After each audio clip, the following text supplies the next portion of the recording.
Magandang hapon mula sa Pag-asa Weather Forecasting Center. Ito ng ating update sa magiging tayo ng panahon sa susunod na 24 oras as well as updates natin sa binabantayan nating bagyong Domeng na nasa loob pa ng ating Philippine Area of Responsibility. Latest location natin para kay bagyong Domeng kaninang alas 4 ng hapon, nasa layong 650 kilometers east-northeast ng Itbayat, Batanes. May taglay itong lakas ng hangin na malapit sa gitna na umaabot ng 130 kilometers per hour, pagbugso na umaabot ng 160 kilometers per hour. Patuloy yung paggalaw nito north-northwestward sa bilis sa 15 kilometers per hour. So yung trough or extension ni Domeng wala nang epekto sa ating bansa, pero makikita natin dito sa ating latest satellite images, itong mga makakapal na kaulapan sa may West Philippine Sea. Yung tawag natin sa mga clouds na ito ay nimbus stratus clouds. Usually, ito yung mga signature clouds sa dulot ng ating southwest monsoon o yung hanging habagat. Sa kasalukuyan, yung mga kaulapan na ito or itong habagat ay patuloy na pinapalakas o hinahatak ni Bagyong Domeng na kung saan nakakaapekto ito sa malaking bahagi ng Southern Luzon, Visayas at sa Mindanao. So ngayong araw or ngayong gabi hanggang bukas, saan pa rin natin magpapatuloy itong mataas na tsansa ng mga kaulapan at mga kalat-kalat na pagulan na may pagkulog at pagkidlat dito sa area ng Metro Manila, pati na rin sa may Zambales, Bataan, Calabarzon, dito sa buong Mimaropa, buong Bicol Region, dito sa Western Visayas, Negros Island Region, pati na rin itong western portion ng Mindanao sa may Zamboanga Peninsula, Basilan at Tawi-Tawi.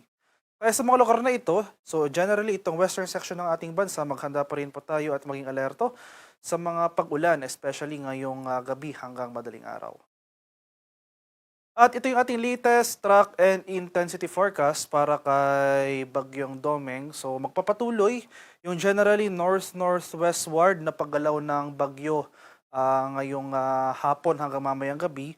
So starting tomorrow ay magsisimula yung recurving nito o yung generally northward and then north-northeastward na paggalaw patungo dito sa southern portion ng Japan. So makikita rin natin dito sa diagram na ito na possible exit ng ating PAR ay bukas ng umaga hanggang sa bukas ng hapon.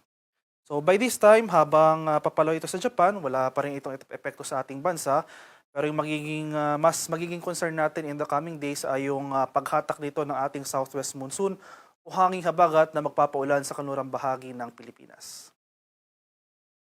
At ito naman yung ating latest weather advisory issued as of 5 p.m. today. So in terms of heavy rainfall, bukas or ngayon hanggang bukas ng hapon magpapatuloy pa rin yung mga kaulapan at mga kalat-kalat na pag-ulan na may pakulog at pagkilat dito sa malaking bahagi ng Luzon at western portions ng Visayas and western portions ng Mindanao. Itong mga areas na ito, particular na sa lalawigan ng Palawan at Occidental Mindoro, ang pinakamaapektuhan ng mga pag-ulan na dulot ng habagat na kung saan posibleng umabot ng 100 millimeters. So yung mga pag-ulan na ito, posibleng magtagal hanggang sa hapon ng Martes dito sa Palawan at Occidental Mindoro. Pagsapit naman ng Wednesday afternoon, mas rarami pang areas yung mga makakaranas ng pag-ulan na dulot ng habagat.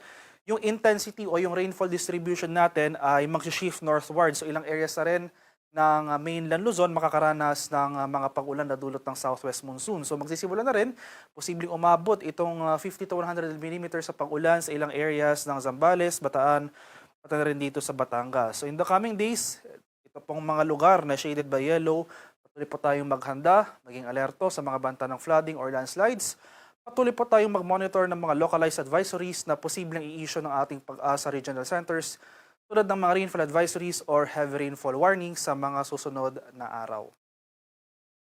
At sa kasalukuyan, in terms naman sa severe wind, walang tropical cyclone wind signal na nakataas pero dahil sa epekto ng habagat as well as yung periphery ni Bagyong Domeng, posible pa rin tayong makaranas ng mga pagbugso ng hangin sa ilang areas ng ating bansa. So ngayong araw, asahan natin itong mga strong to gale force gusts. So in short, ito po yung mga malalakas or in mga intermittent na mga bugso ng hangin sa malaking bahagi ng Visayas, Batanes, Cagayan, Calabarzon, Mimaropa, Bicol Region, Zamboanga del Norte, Misamis Occidental, Misamis Oriental, Camiguin, Agusan del Norte, Dinagat Island, Surigao del Norte, Sarangani, Davao Occidental at Davao Oriental. So most of these areas, posible magpatuloy yung mga pagbugso ng hangin hanggang bukas at sa araw ng Martes.